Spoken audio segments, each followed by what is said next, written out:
everybody, Lord Tremendous here, and I got another battle report here for you. 2,000 point battle, Tomb Kings versus Wood Elves. This is my regular Wood Elf opponent, Wrathgar. And this one's a little different. I do switch up my list a little bit. I'm not playing Mortuary Cults in this one, and I'm bringing a Tomb King just to try it out, you know, little variety, just see what I can see. And my opponent did the same. He's tweaking a little stuff here and there, just trying to hone our lists.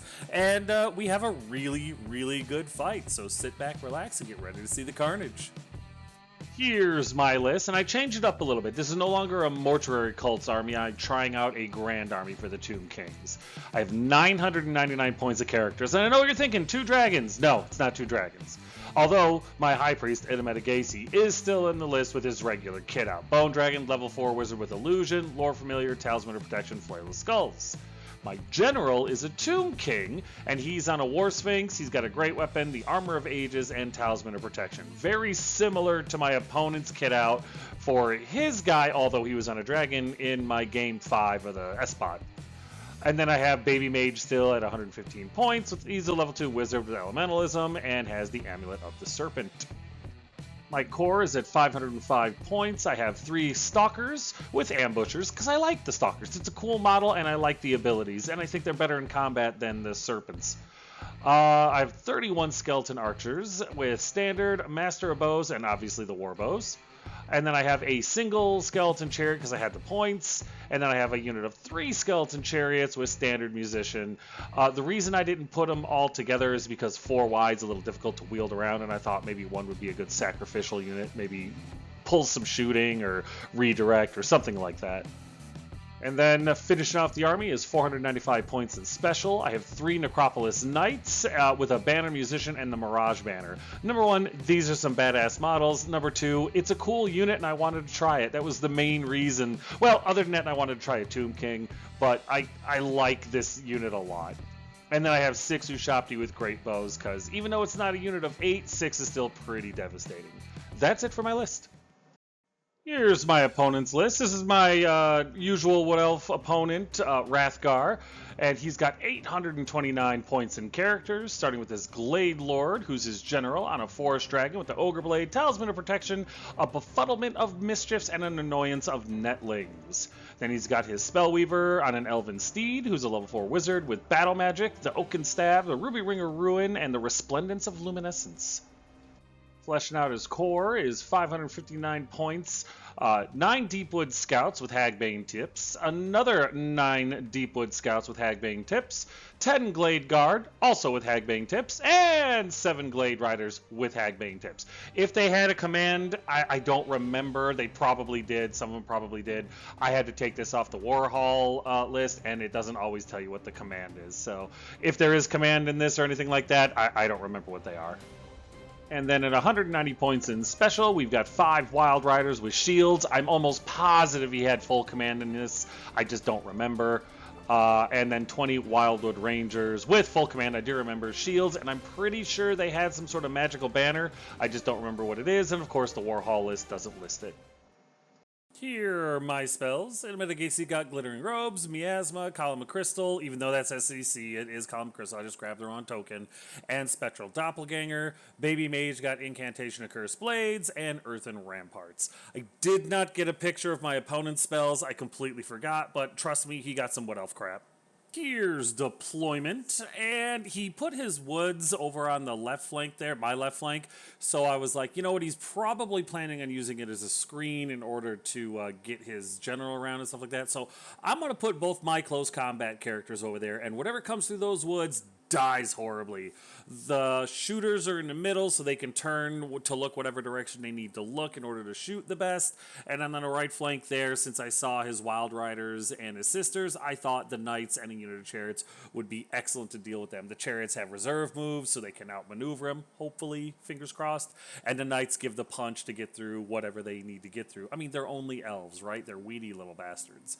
And that was my plan. On his side there, he's got some scouts right on the other side of the woods there, which makes a lot of sense. He's got his Glade Riders in there with Pouty Lips, his little Spellweaver. Behind them is his Glade Lord on a dragon, flanked by his unit of Rangers.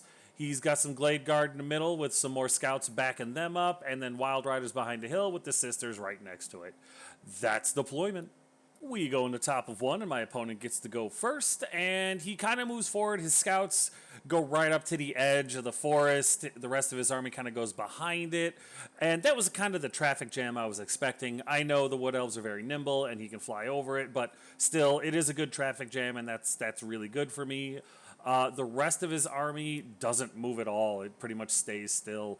In the shooting phase, nothing happens. He gets Oaken Shield off on his Glade Riders during his strategic phase, and then that's really it. Nothing else happens this turn.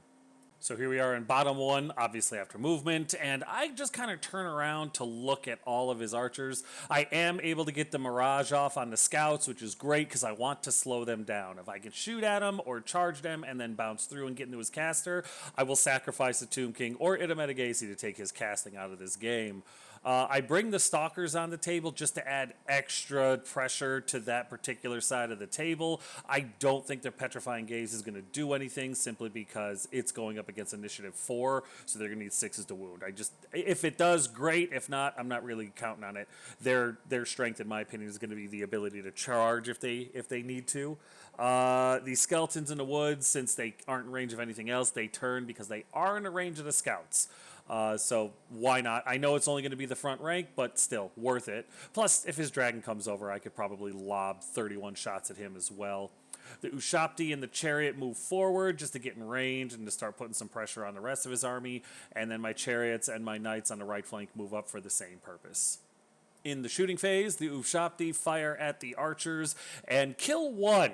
Not great, but you know what? It's sandy out. Maybe they got some dust in their eyes. Whatever. We killed one. That's better than none. So this is fantastic. So the Stalkers Care Bear stare at the Scouts. The Scouts are evasive, so he chooses to flee with them to get them out of fall back in good order. He bounces through the other skirmishing unit, which causes the panic check. They roll an 11. They fail. They run away from the Tomb King, which is why they didn't run off the table. They ran through the, the general on a Forest Dragon. He's not a ranked up unit, so we roll the panic check. He rolls another 11, panics like 3 inches. So he ends up right about there. It's insane. It's absolute insanity. But yeah, his whole left flank pretty much panics and falls back in good order. They rally, but it's still hilarious to me. The Rangers are fine because they're immune to psychology. And then once the movement is done, that's where everything ends up. He was really close to losing his Glade Riders, but he was able to get them in there. They all moved their max distance directly away from the Tomb King and stayed on the table, but just barely. Here's top of 2 after movement, and his left flank does move back up to the woods. His scouts really can't move all that far. They can't march, they can't charge, and are at -2 movement, so mostly they just kind of huddle up. The Glade Riders and his Spellweaver get Oaken Shield off again, because for some reason I can't dispel it.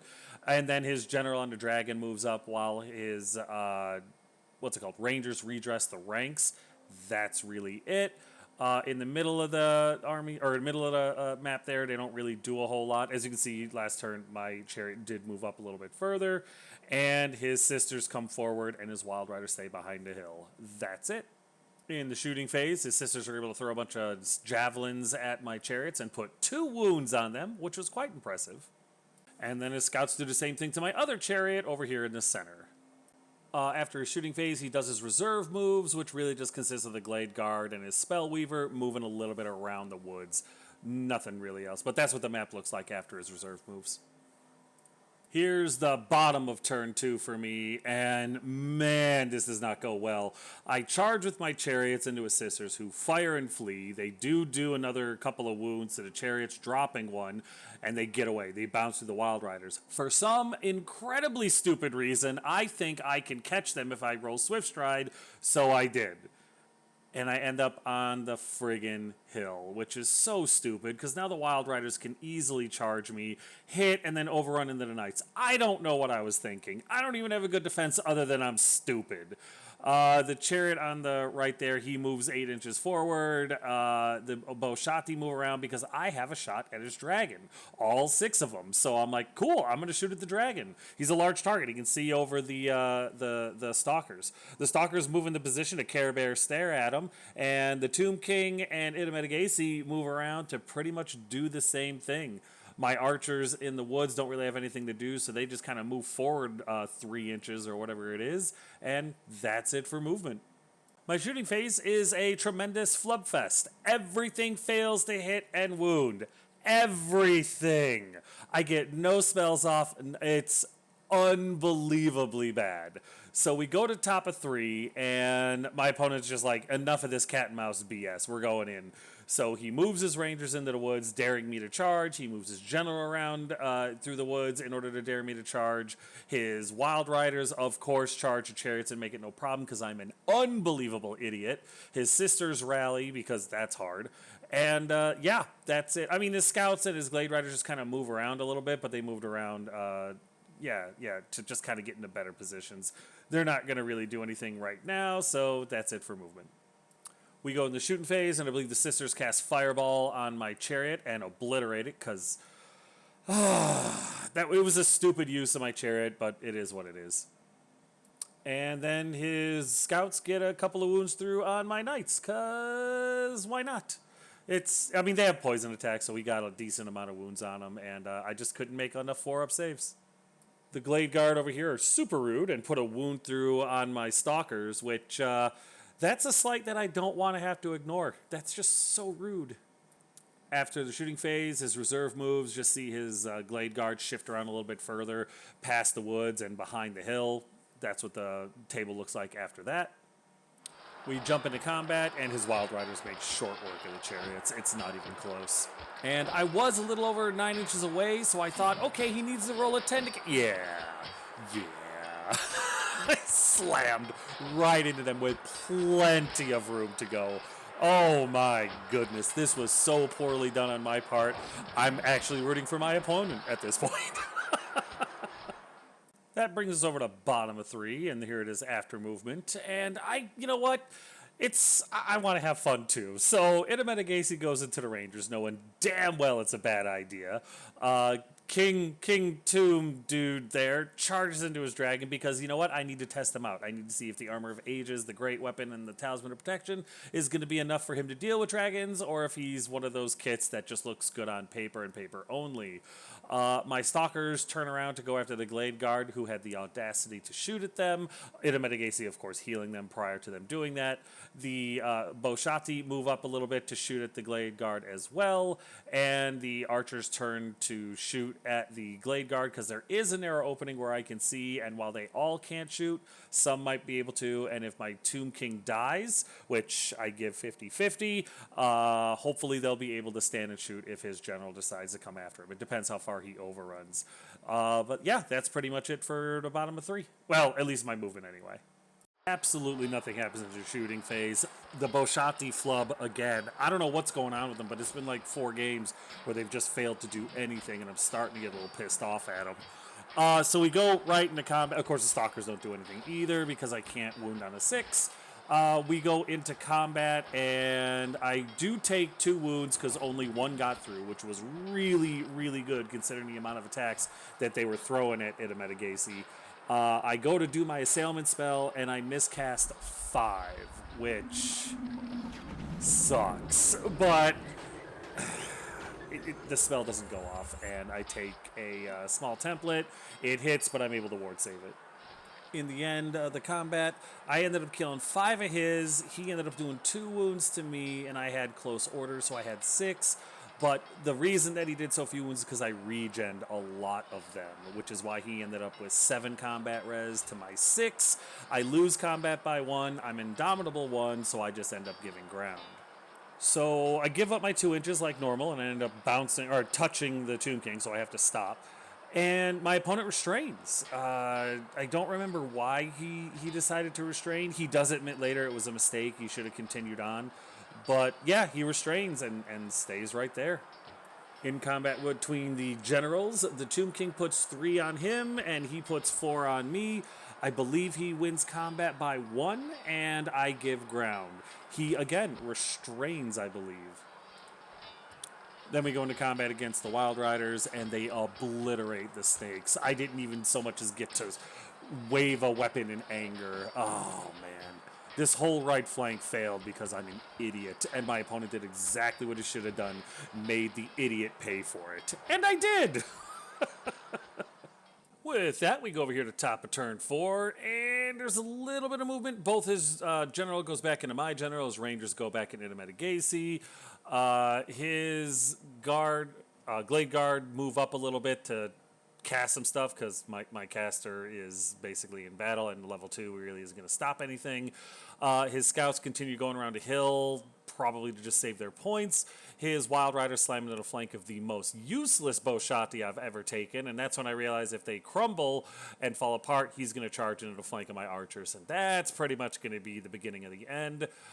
His scouts move up, his sisters move over, and his guard stays still to deal with my stalkers. That's pretty much it for movement. In the shooting phase, his guard take careful aim and blow away a stalker all by themselves. Nothing else happens in shooting, so we go into combat, and actually he flubs. The Ushapti do pretty good. He's able to do a wound to me. I'm able to do a wound back. He has flank and a banner. To my wound and close order, he wins by 1. I'm indomitable 1. I give ground 2 inches. Not as bad as I thought it was going to go. Oh man, over here though, Metagasi, he forces through his spell. Even with the friggin' pouty lips bastard elven mage going 3d6, dropping the lowest in order to counterspell me, he rolled a 1, a 2, and a 3. And Metagasi rolled like a 13. I get my spell off. Since he charged me, he's strength 6 because it's a new first round of combat. And after all is said and done, I take no wounds, and there's only 3 rangers left. Oh, baby, I needed this. And they break. They actually just broke because I won by a ton. They did flee, but they didn't flee very far. I think it was like 5 inches, maybe 6. Metagasi catches them no problem. Using Catch the Curs, he was able to reform. And yeah, excuse me, we need to talk to you about your Elven Steed's extended warranty. And this is going to be a hostile negotiation. In the general against general combat, he does, I think, 2 wounds to me. I think I do a wound or 2 to him, and in the end, he wins by 1 again. I'm indomitable 2. I give ground, and he pursues. I do take a dangerous terrain check for hitting his tree-singing trees, and I pass it. So, yeah, the Tomb King's not doing great, but he's not dead yet, which is actually probably saying a lot. That takes us to bottom of 4, and it's my turn. So Metagasi charges the Glade Riders, and they're like, nope, and they flee. I was able to get Mirage off on them, so they can't march or charge next turn, and their movement is -2. So they shouldn't be able to get away. I was very proud of myself for that.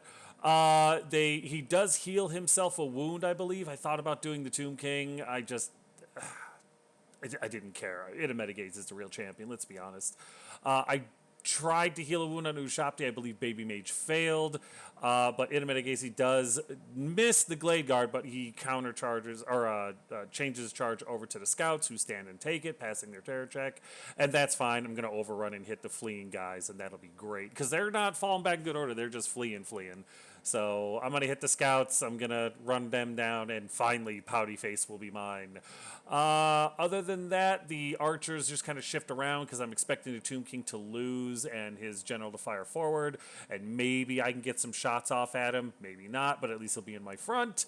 And the stalkers move up a little bit to hopefully get the charge on the Glade Guard. If not, well, at least I'll have something to shoot at. And that's it for movement.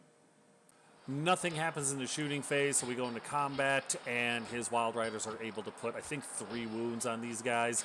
I have close order. I lose by 2. I take a wound, and I give ground. And, of course, he follows up, and that's where we end up. In the general-on-general combat, he does 2 wounds, but I'm able to regen 1 of them. He rolls for the Ogre Blade twice, and he does 1 wound that gets through and 1 wound that gets regenerated.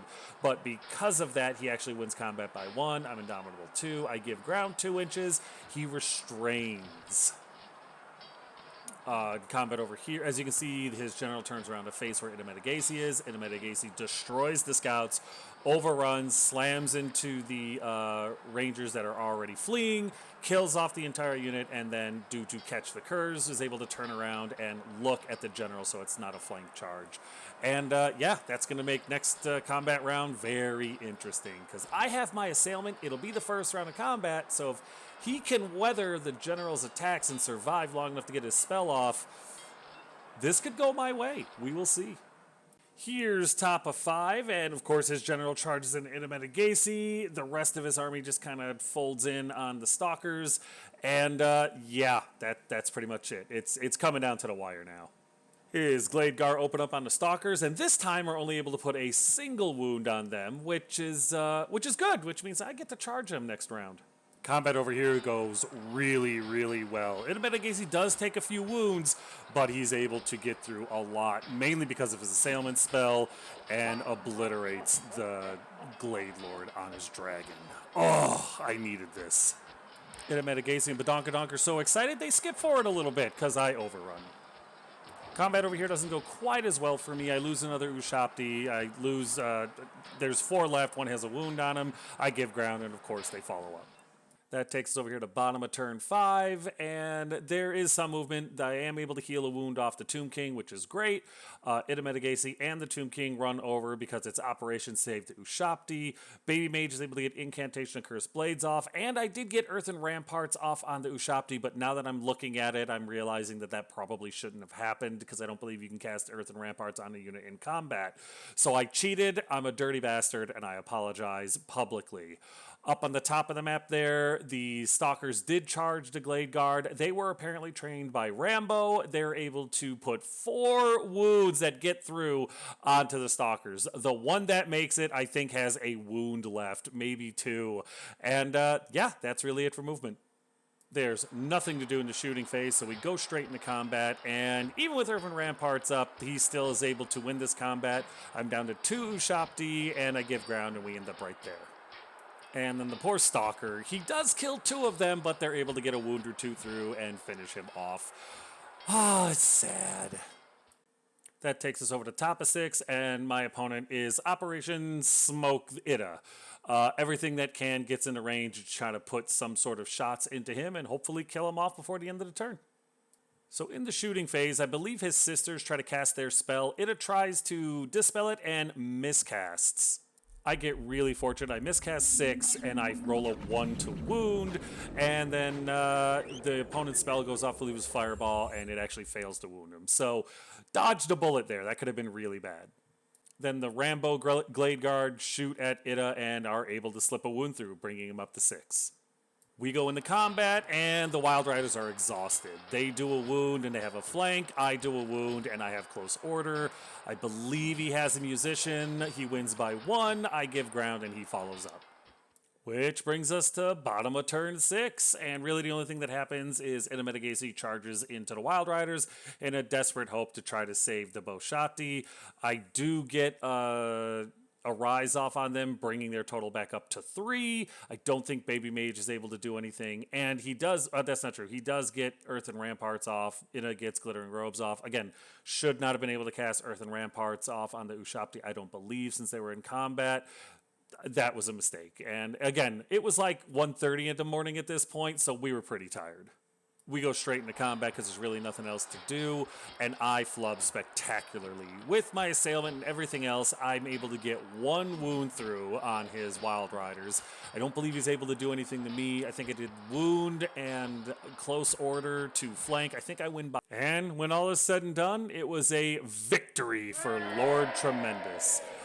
This was a really, really good game. I got lucky in some situations, I'm not going to lie. He ended up getting 641 points out of me, including banners, and I got 1,613 out of him.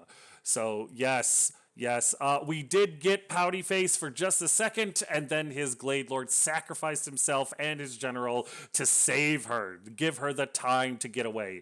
Ida Metagasi was livid, I don't mind telling you. Just some narration garbage, it's just some fun. But yeah, really, really good game, and let's get right into the recap. Oh man, how about those panic checks on the left flank in the beginning of the game? Really threw off the momentum, and yeah, that was something else. I wouldn't have expected that in a million years. The fact that he was rolling that many 11s and was able to keep all of his models on the table was just insanity after insanity. The Tomb King, I'm just experimenting with him, trying out some kits that I had floating around in my mind. I did steal the one from the guy that I played in the S-Bot round 5, and he didn't do great. And I don't know if that's him, if that's me, if it's just my rolls, my opponent's rolls. So I'm going to try something else out in the next game, but I haven't given up on the Tomb King just yet. I do miss the Mortuary Cult rules, though. It would have been really nice to be able to soak some wounds in order to boost my casting. That all being said, Ida Metagasi is still a powerhouse. He obliterated the Rangers, he obliterated the Scouts, obliterated the Glade Riders, and just for a moment he captured his prize of Pouty Face, only to have it stolen by a Glade Lord thief. His desire will continue to fuel him into future battles against the Wood Elves. My Ushabti have been really disappointing lately. The past few games, they just haven't done anything, which is really sad. I want them to be good again. I just don't know if I'm just having bad luck, or if I'm not using them right, or if I should stop whining and just keep going until they start doing average again. They did do really well in combat. They had a unit of Wild Riders in their flank, and they survived for quite a while, so I guess there is that. My Stalkers didn't deserve that. Getting 4 wounds put on them on the charge, that sucked. That sucked. And it was more than 4 wounds. I made enough saves where only 4 got through. So I wonder what would have happened if 2 had been able to get into combat with the Glade Guard. I'm really, really mad at myself for the right flank failure. Using Swift Stride with the Chariots to try to catch the Sisters was immensely dumb. Even if I had rolled a 6, I wouldn't have caught them. So I don't know what I was thinking. Stupid move, and the fact that it cost me the Knights as well just disgusts me. But all that being said, this was a great game. I mean, I won. I really can't complain too much. But I do enjoy the game. It's definitely a challenge and a lot of fun. Pouty Face will be Ida's. It's just a matter of time. So I get to add quite a few elves to the Tithe of Bones we'll be sending to King Hotep soon. I got another Glade Lord, bringing up the total to 4. I got another Dragon, bringing the total up to 2. I got another Spellweaver, although she may have escaped narratively. In Soul, we all know she died. So I got another one to add to the Tithe, and that'll be great. So that brings the total to 3, and since there were no Spell Singers, no change there. In Core, I got 9 Deepwood Scouts, which is the first offering of Scouts that I've received, or am going to send anyway. I got 3 more Glade Guard, which isn't great, but these apparently were trained by Rambo, so the odds of me getting any more than 3 were pretty slim.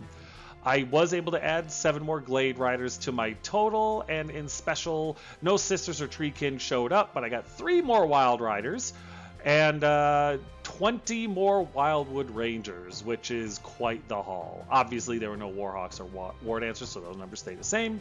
And then in Rare, there was no Great Eagles or any other rare choices, so still quite a bit of bones to add to the pile.